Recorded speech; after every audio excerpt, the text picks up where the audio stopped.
Have you ever wondered who's really pulling the levers of the US economy? Behind the scenes. There's this incredibly powerful but kind of mysterious group whose decisions impact everything, from what you pay for a mortgage to how healthy the job market is. Today, we're going to pull back the curtain and demystify the Federal Reserve. So let's just dive right in with the big question. Well, while presidents and Congress, they get all the headlines, right?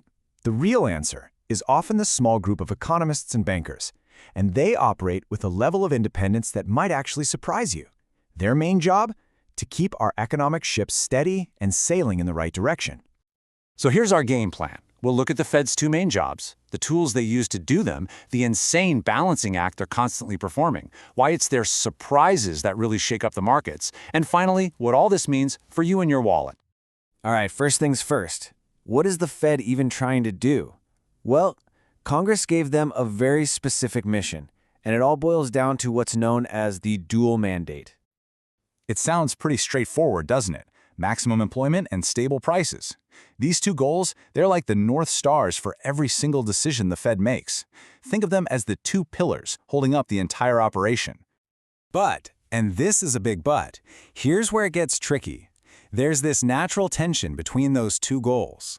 See, maximum employment means making sure everyone who wants a job can get one. Awesome.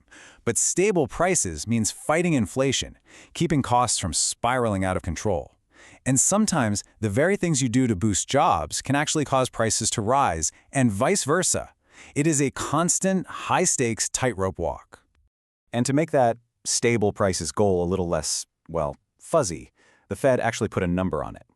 2%. They've decided that a 2% inflation rate is the sweet spot.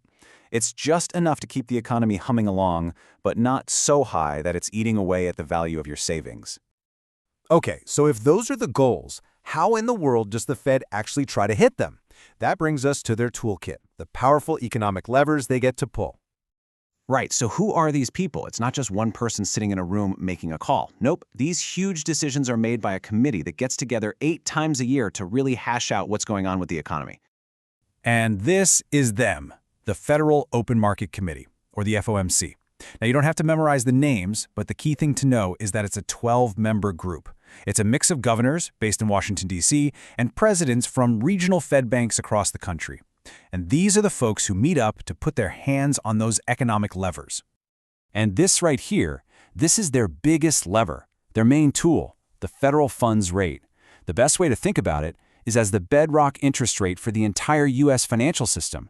When the Fed sets a target for this rate, it basically influences the cost of borrowing money everywhere. And you can see how that single decision creates a ripple effect. It's like a chain reaction. The FOMC makes a move, then banks react by changing the rates they offer you, then borrowing gets cheaper or more expensive for everybody, people and businesses, which at the end of the day influences whether we all decide to spend money or save it. So now let's talk about the human side of all this. Because these decisions aren't made by a robot or an algorithm. It's about judgment, it's about trying to predict the future, and it's about dealing with just immense pressure from all sides. This quote from the Fed chair, Jerome Powell, it just perfectly captures the pickle they're in. If they cut interest rates too soon, they risk inflation coming roaring back. But if they wait too long, they could slam the brakes too hard and push the economy into a recession, costing millions of people their jobs. It just shows you there is no easy answer here. And this quote gets to something absolutely crucial for any central bank: independence. To make those incredibly tough calls, the Fed has to be shielded from the day-to-day political drama. Their job is to focus on the long-term health of the economy, not who's going to win the next election. Now, you always hear about it, right? The Fed raises rates and the stock market tanks, or they cut rates and it soars. But you know what? The real story is actually a little more interesting than that. So what is it that really makes the markets jump? Is it the actual decision, that quarter-point hike or that half-point cut? Well, some fascinating research suggests the real driver is something else entirely. And here's the secret. It's not the action, it's the surprise. See, financial markets are like giant guessing machines, always trying to predict what the Fed's going to do next. So if the Fed does exactly what everyone was already expecting, the market reaction is often pretty quiet, because that news was already priced in. It's when the Fed does something unexpected that you see the really big moves. And that gap, that difference between what the market thought would happen and what actually happened, that has a name. It's called a monetary policy surprise. It's that moment when the Fed zigs when everyone on Wall Street was betting it would zag. That's when everyone snaps to attention. And how big of a deal is the surprise? Well, get this.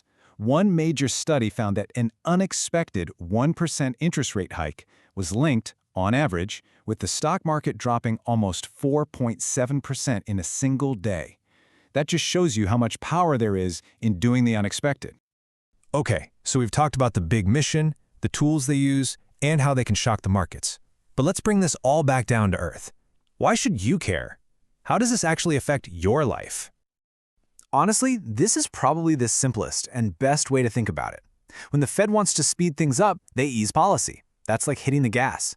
And when they need to cool things down, usually to fight inflation, they tighten policy. That's them tapping the brakes. And those taps on the gas or the brake, they flow directly to you. They change the interest rate you'll get on a mortgage or a car loan. They can make your 401k go up or down. They have a huge say in how strong the job market is and whether or not you're likely to get a raise. And of course, their whole battle with inflation, that determines how far every single dollar you earn can actually stretch. And that kind of brings us full circle. The Fed's job has never, ever been easy.